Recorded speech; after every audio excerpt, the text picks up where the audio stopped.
Well, next I'd like to introduce Karen Stillman. She's a transformational life coach. She delights in helping people and business achieve greater well-being by realizing their own potential. She did this herself when she was faced with health challenges in 2012, thinking those challenges were insurmountable and continuing in her chosen field of obstetrics and gynecology impossible. Karen did the one thing that she could do with what she had the time to do, which is she closed her practice. Over the next 2 years, Karen's body healed itself through more energetic means than any Western medicine modalities.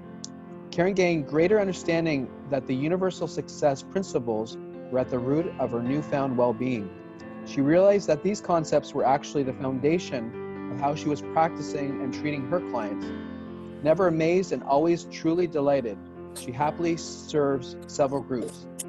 And those groups include: number 1, couples who struggle with their fertility; number 2 is people looking to make changes in their own well-being, career, and relationships; and number 3, corporations seeking improved wellness and productivity through healthy, happier self.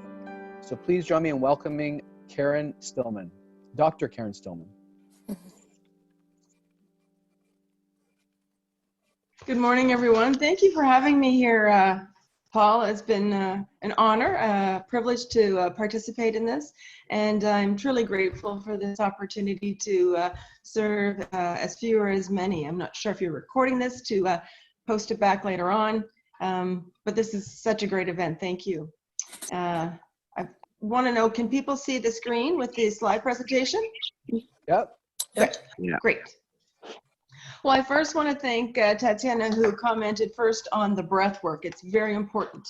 I was going to talk about the rectangle breath, very similar. In through the nose for 4 or 5 counts. We hold it for 2 counts, but when we exhale through the mouth, like we're breathing out a straw for the same number of counts, and hold it again for 1 or 2 counts. And as she said, this will turn on your rest, digest part of your nervous system, which is tied to your create system, which for me is really, really important in this time. Because we're all spiritual beings having this human experience right now, today. Energy cannot be created or destroyed, but it can be transmuted. So we're having this human experience. We're walking around in our human suits, listening to all the facts coming into our 5 senses. And when we use our thoughts to change how we feel, as Tatiana mentioned as well, we can change our environment. So there's where 2 key concepts that I want to talk about today is our thinking, where we're growing, expanding our awareness of what we're doing, how we're being. And so as she said, replace those negative thoughts, pull up that gratitude, give yourself some self-forgiveness, because you're not perfect, no one's perfect. But know that we can allow ourselves to move into more freedom, more expansion, a fuller, freer life by how we think. And the 2 concepts I want to go over today is that everything is created twice. Everything is created twice. Most of us know this. Most of us don't know the power of this. Everything is created twice. So are you the person who's having the panic, wondering about how this is all going to work? Or are you the person who has a great idea? And everything in the room, everything that we've got, I mean, the computer, everything going on around us was first a thought, and then it became a thing. And thoughts are the most, I believe, arguably the most important, potent form of energy. And because our attention goes, and energy will flow there. In other words, we become what we think. So if we want to keep replacing those thoughts that are constricting to us with more empowering thoughts, if you're having challenges with doing that, write something down, post it around your house, find places where you can always see something positive. And if you look at it and say, I'm not really feeling that, then that's your cue to repeat it out loud twice, because the power of vibration will help with those thoughts. Because it's been said that 2% of people think, 3% of people really think they think, and 95% of people would actually die rather than think. It's similar stats to public speaking, for those of you who've been in Toastmasters. And using our thought processes is not just using our 5 senses. Because when we look to our senses, our outside means of seeing, hearing, smelling, and tasting, and touching, and feeling what's going on, that's a limited resource. Because if I believed my vision, when I look at these railroad tracks, I believe that it looks like in the distance, they are going to cross. Well, who's walked on railroad tracks? I have. I know they don't cross when I go down the distance. My thought processes, my imagination, my perception, my reasoning, my intuition, all these other mental faculties keep me connected and keep me better connected to what's going on. So lean into those a little bit more. Henry Ford said the hardest work there is thinking, which is the very reason why so few people engage in it. And in today's doom and gloom, it's not uncommon for people to run to the first thing that they see, and that's fear and worry and anxiety and doubt. We're bombarded with information. And how can we create the life that we would love to create in the midst of all this? And just remember that during the Great Depression, the most number of millionaires in the United States were created during that time as well, during the Great Depression. Healthy babies were born, so wellness can happen.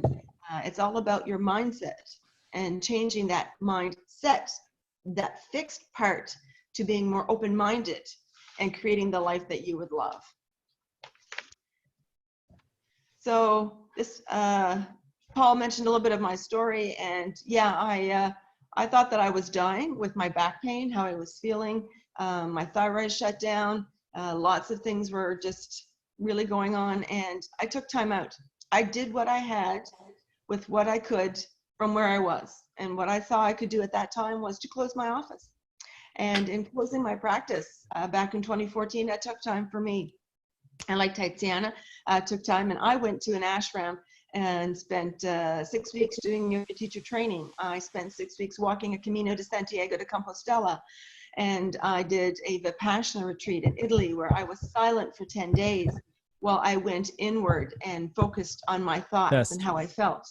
And it can be challenging, all that for one. And I put it all together in my own, eat, pray, love, as it worked for me. And it changed my life better than any of the Western modern pills, medicine, and therapy.